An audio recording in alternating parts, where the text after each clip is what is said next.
Researchers at Princeton University looked at more than 20 years worth of data to answer a pretty simple question. Does the government represent the people? Now, this is what they found. This axis here represents public support for any given idea. On the left, at 0%, are ideas that not a single American wants. On the right, at 100%, are ideas that everyone supports. This axis represents the likelihood of Congress passing a law that reflects any of these ideas, from a 0 to a 100% chance. On this graph, an ideal republic would look like this. If 50% of the public supports an idea, there's a 50% chance of it becoming law. If 80% of us support something, there's an 80% chance. You get the idea. Now, most Americans would probably agree that, with a few exceptions, we should be as close to this ideal as possible. Unfortunately, the way America actually works doesn't even come close. Take an idea that nobody supports, literally nobody, and it has about a 30% chance of becoming federal law.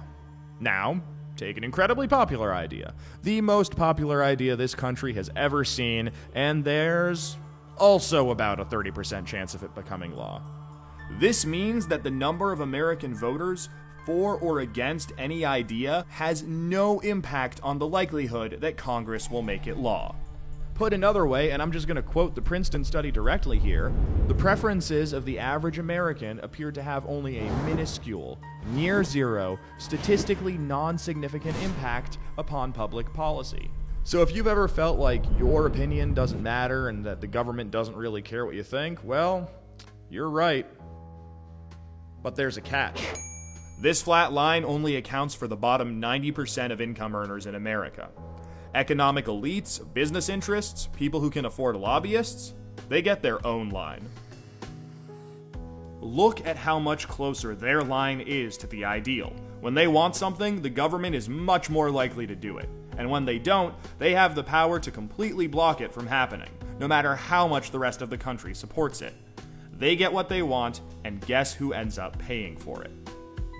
We pay for it with the most expensive healthcare in the world. We pay for it with a tax code that's a complete mess. We pay for it with internet that's slower and more expensive, with wasteful spending, a floundering education system, a catastrophic drug war, and 1 in 5 American children born into poverty. Almost every major issue we face as a nation can be traced back to this graph.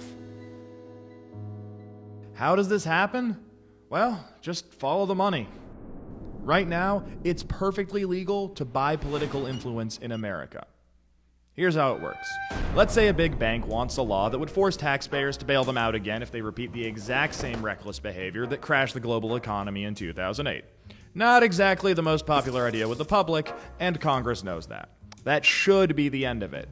But that's where the money comes in. It's perfectly legal for our bank to hire a team of lobbyists whose entire job is to make sure that the government gives the bank what it wants. Then those lobbyists can track down members of Congress who regulate banks and help raise a ton of money for their re-election campaigns.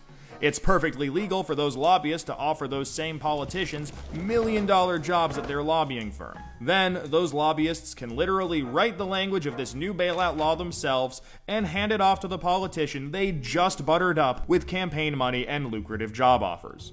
And it's perfectly legal for those politicians to take the lobbyist-written language and sneak it through Congress at the last second. So now you've got a law that greatly benefits the banks, and the whole process can start over. This is how a bill becomes a law. A special interest hires some lobbyists, those lobbyists collect campaign contributions, offer jobs, and then write the laws that Congress then passes to help those same special interests. This happens every day on every single issue with politicians of both parties. In the last 5 years alone, the 200 most politically active companies in the United States spent $5.8 billion influencing your government. Those same companies got $4.4 trillion in taxpayer support. And that's trillion, with a T. And that's just the top 200 companies. Never mind every other special interest, every union, every trade association, and every billionaire. Every single one of them can use their money to buy political influence. You know, there's this idea out there that this only became a problem after the Supreme Court's Citizens United decision in 2010. But the data goes back almost 40 years, and the results are clear. Corruption is legal in America. And as long as it is, anyone who can spend money to buy political influence will. The solution here isn't rocket science. Make corruption illegal. We already know Congress won't do it. I mean, one look at this chart will tell you that. What we need is a plan that lets us go around Congress and do what the American people do best. Fix this mess ourselves.